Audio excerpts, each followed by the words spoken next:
मित्रांनो नमस्कार. जय महाराष्ट्र. मुंबईमधून सगळ्यात मोठी बातमी. उद्धव ठाकरे यांच्या पक्षासंदर्भात मित्रांनो कोणत्याही प्रकारच्या निवडणुका नाहीत. निवडणुका झाल्या तरी देखील उद्धव ठाकरेंच्या शिवसेनेमध्ये 5,000 कार्यकर्त्यांसह एक बडा खासदार उद्धव ठाकरेंच्या शिवसेनेत. मित्रांनो महत्वाची बातमी, आपल्या शिवसैनिकांना आनंद देणारी, तर उद्धव ठाकरेंच्या शिवसेनेला पुन्हा एकदा वरचढ ठरवणारी बातमी.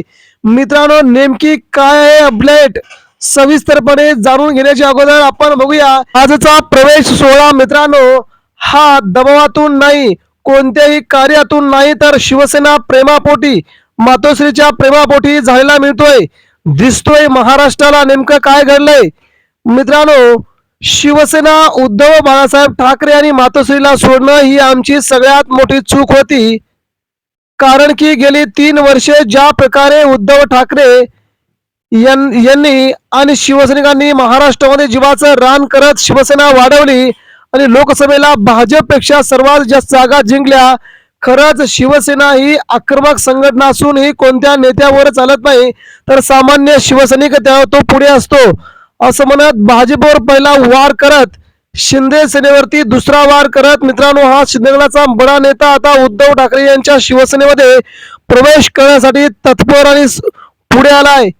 मित्रांनो शिवसेना प्रमुखांनी जी शिकवण दिली होती की माझ्या आदित्यला सांभाळा, उद्धव ठाकरेंना सांभाळा, ही चूक आम्ही केली आणि आम्ही गेलो एकनाथ शिंदे यांच्या पाठीमागे. तेव्हा तो दिवस तसा होता, तेव्हाचे दिवस तसे होते, आम्ही सगळे अडकलो होतो. परंतु आता मात्र मित्रांनो आता आम्ही उद्धव ठाकरे यांच्या शिवसेनेमध्ये यायला तयार आहोत. ठाकरेंशिवाय शिवसेना म्हणणं देखील आम्हाला उचित वाटत नाही. मातोश्री शिवाय दुसरी शिवसेना असू शकत नाही असं म्हणत या खासदाराने जवळजवळ 5,000 कार्यकर्त्यांच्या संपूर्ण गटासह त्यांनी आपली शिवसेनेची वाट आता मोकळी केली आहे.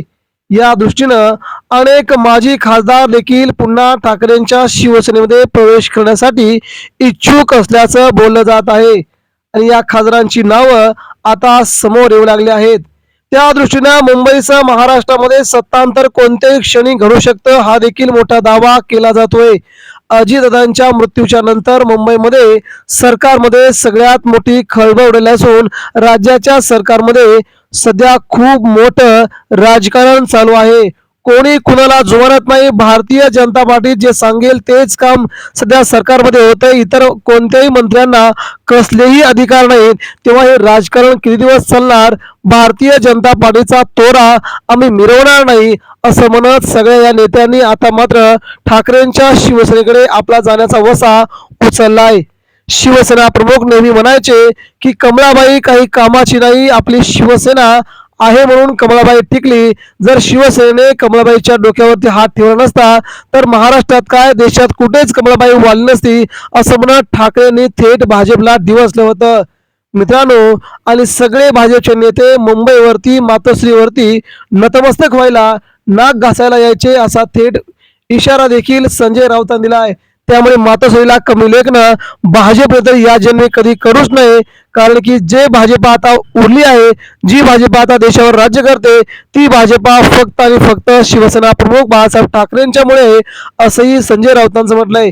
यावेळी मित्रांनो तो नेमका खासदार कोण, ती नेमकी मंत्री कोण यांचा देखील आपण आढावा घेणारच आहोत. महाराष्ट्राच्या राजकारणामध्ये काही शिंदेगडामध्ये गेलेले काही खासदार पडलेले आहेत, त्यापैकी 6 खासदार पडले आणि 5 खासदार निवडून आलेत.